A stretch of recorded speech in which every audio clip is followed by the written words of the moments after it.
everybody knows this moment you look into your portfolio in your like online broker and you see either a red or a green signal color that shows that your portfolio or the individual stocks are, compared to your entry level, have a positive return or have a negative return. And this is a huge mistake that beginner investors make.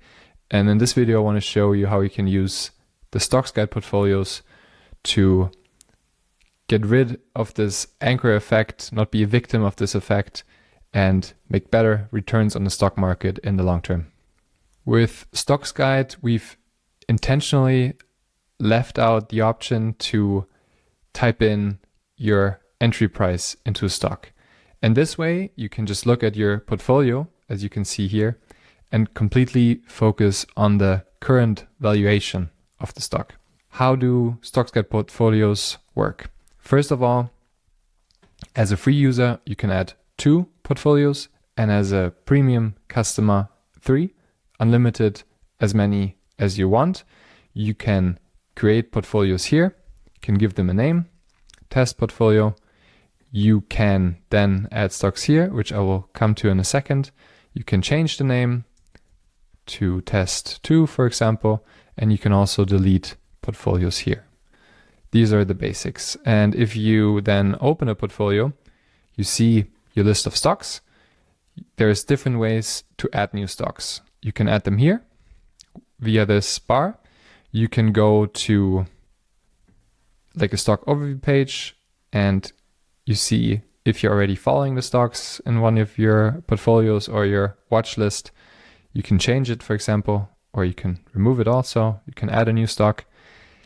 And the third option is to use, for example, our strategies, our growth strategy, for example, and you can add stocks via this plus icon here. You can also have or add stocks in the screener. So if we look at this like dividend screening, you already see, okay, Walmart already is in our portfolio. Johnson & Johnson, we could also add.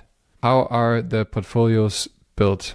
You see here, like I said, the different stocks you have, the daily trend, and you see the scores of our 3 strategies: the dividend strategy, growth strategy, and the Liverman strategy, which you might not know. You can read about it on our like blog or on this overview here about the strategies. You have valuation overview.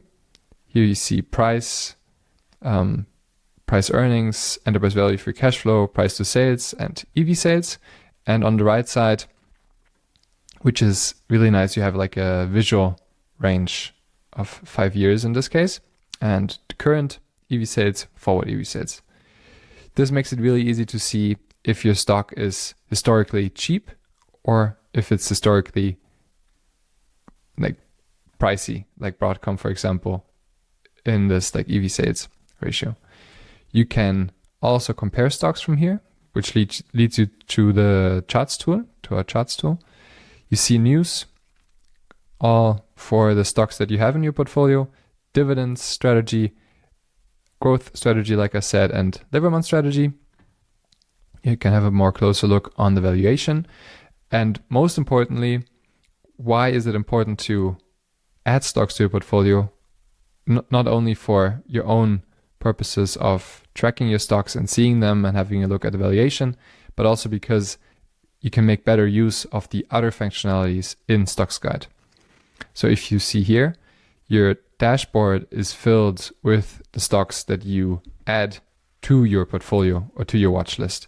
You see your upcoming events, so quarterly figures, dividends. You see again the news for each portfolio. You can click here to see them just for this one. And also you can use the screener. We have a portfolio filter and you can use this to screen your portfolios, which is really convenient. And you can also use it to set up unique and individual overviews of metrics. So you could have revenue and just build individual overviews. If you add like maybe more shallow And then you see here these different metrics portrayed, which I really like to use. And you can also save screeners. Getting a little bit off track here, but this is just a small part of what you can do with your portfolios. And also, if you want, you can enable it in the settings. If you go to settings, then you see here that you can add this toggle or activate this toggle. And every morning at around 8 or 9, the latest, you will get your morning briefing to your email inbox, which summarizes the past day's performance of the stock and also gives you the overview again of the current news. So if something exciting happens, if the stock reports its quarterly numbers, its annual numbers, you will find out, and you don't have to screen the internet every morning for news about the stocks. You will get it right into your inbox conveniently. If you have any questions, feel free to message us on social media or via email. And I hope this video helped you understand a bit more about portfolios and how you can use them. And I'm looking forward to see you in the next video. Bye bye.